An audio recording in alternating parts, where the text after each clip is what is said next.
Praise the Lord. प्रभूची स्तुती असो आजच्या दिवसाबद्दल. परमेश्वराचं महान प्रेम आपल्यामध्ये आहे आणि देवाची कृपा आपल्यामध्ये. आपण सर्वजण आनंदी असाल अशी अपेक्षा करतो, कारण की देवाची कृपा तुमच्या माझ्यावर सर्वांवर आहे. आज आपण देवाचे म्हणणं करता देवाच्या वचनातून आपण बघणार आहोत आणि देवाचं वचन लूका शुभवर्तमानाचा 10वा अध्याय आणि याच्या 25 ते 28 वचनामध्ये एक विषय आहे की प्रभूकडे एक शास्त्री व्यक्ती आला आणि प्रभू येशूला विचारू लागला की प्रभू येशू, मला सार्वकालिक जीवनाकरता काय केलं पाहिजे. प्रियानो, आपण बघतो की आज जगामध्ये खूप लोकांना हा प्रश्न पडलेला आहे की मी मेल्यानंतर माझं काय होईल, सार्वकालिक जीवन मला कसं मिळेल.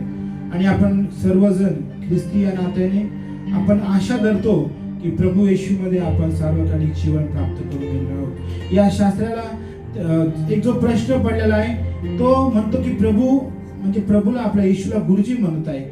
आणि त्या ठिकाणी येशूला शास्त्र्याने गुरुजी म्हणणं हे खूप मोठी घटना त्या ठिकाणी घडते, कारण की त्या काळामध्ये शास्त्री आणि परुषीचे लोक होते, त्यांना खूप मान होता, सन्मान होता, त्यांच्या विचाराला महत्त्व होतं, त्यांच्या जे काही ते निर्णय घ्यायचा त्या निर्णयाला सामाजिक एक त्याला प्रतिष्ठा होती. आणि एक शास्त्री व्यक्ती ज्याला खूप नॉलेज होतं, त्या शास्त्री म्हणजे साधे लोक नाही, म्हणजे आजच्या काळाचे जे डिग्री असतील ज्याला आपण क्लास 1 ऑफिसर किंवा IAS IPS म्हणतो, अशा लेवलचा एक तो व्यक्ती येऊन प्रभू येशूला म्हणतो की प्रभूजी, गुरुजी, मला एक प्रश्न आहे आणि तो प्रश्न असा आहे की सार्वकालिक जीवन मिळवण्याकरता मी काय करावं. आणि येशूने पण त्याला एक उत्तम उत्तर दिलेलं आहे, कारण की येशू देखील बायबल सांगतं देवाचा पुत्र होता आणि स्वर्गातून उतरलेला होता. त्यांनी स्वर्गातील गोष्टी ह्या आपल्या समोर मांडलेल्या आहेत आणि त्याच्या प्रश्नाला पूरक असं उत्तर प्रभूने त्याला दिलेलं आहे. प्रभूने त्याला विचारलं, तू काय ऐकलं आतापर्यंत सार्वकालिक जीवनाविषयी, काय तुझ्या ऐकण्यात, तुझ्या वाचण्यात, तुझ्या मननात काय आलं की काय केल्याने सार्वकालिक जीवन प्राप्त होतं. बायबल तर सांगतं येशू म्हणतो मार्ग, सत्य आणि जीवन मीच आहे. परंतु येशूने त्यावेळेस त्याला प्रश्न विचारला, त्याने असं सांगितलं की मी नियमशास्त्रामध्ये असं ऐकलंय, ज्याला कोणाला सार्वकालिक जीवन पाहिजे त्याने संपूर्ण मनाने, संपूर्ण जीवाने, संपूर्ण शक्तीने आणि संपूर्ण बुद्धीने देवावर प्रीती केली पाहिजे आणि जशी आपल्यावर तशी आपल्या शेजारावर प्रीती केली पाहिजे. येशूने त्याला उत्तर दिलं, तूही असंच कर, म्हणजे तुला सार्वकालिक जीवन प्राप्त होईल. प्रियांनो, येशूचं उत्तर हे तुमच्या आणि माझ्या करता आहे. जर तुम्ही आणि मी जर संपूर्ण जीवाने, संपूर्ण मनाने, संपूर्ण बुद्धीने आपल्या परमेश्वरावर जर प्रेम करतो तर देव आपल्याला निश्चित स्वर्गात घेणार आहे. परंतु जर आपल्या जीवनामध्ये आपण इतर गोष्टींना महत्त्व दिलं, जे काही जगातील आहे, बायबल सांगतं जग आणि जगातील ज्या गोष्टी आहेत ह्या देवापासून नाहीत, तर ह्या जगातील गोष्टी ह्या जगात राहणार आहे, पण तुझ्या स्वर्गातील आहे, स्वर्गातील प्रभू येशू आहे.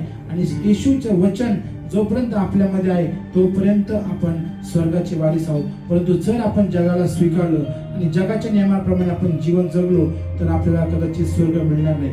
प्रियांनो, एक सोपा मार्ग प्रभू येशूने शास्त्राला दिला, तो मार्ग तुम्हाला आणि मला पण दिला आहे. आपण आपल्या पूर्ण जीवाने, आपल्या पूर्ण मनाने, पूर्ण बुद्धीने, पूर्ण शक्तीने आपल्या स्वर्गातील पित्याचं प्रेम आपण दाखवलं पाहिजे, आपल्या जीवनामध्ये स्मरण केलं पाहिजे आणि आपल्या जीवनामध्ये आपण एकमेकाला क्षमा केली पाहिजे.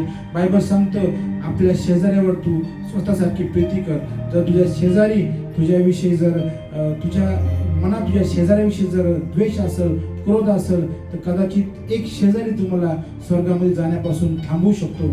म्हणून तुमच्या हृदयामध्ये कोणाविषयी जर वैर असेल तर आजच ते काढून टाका, कारण की ते रोवैर तुम्हाला स्वर्गाच्या वाटेत एक अडकण होऊ शकतं. आपण प्रीतीने राहू, देवावर पूर्ण मनाने, पूर्ण बुद्धीने, पूर्ण शक्तीने प्रेम करू आणि आपण एकमेकाला क्षमा करू. कारण की क्षमेचं जीवन हे शांतीचं जीवन आहे, आनंदाचं जीवन आहे. आणि प्रभू येशू हा आपला शांतीचा राजकुमार आहे आणि त्या राजकुमाराची सुरुवात आपल्याला सांगताना आपण देखील एकमेकाला क्षमा केली पाहिजे.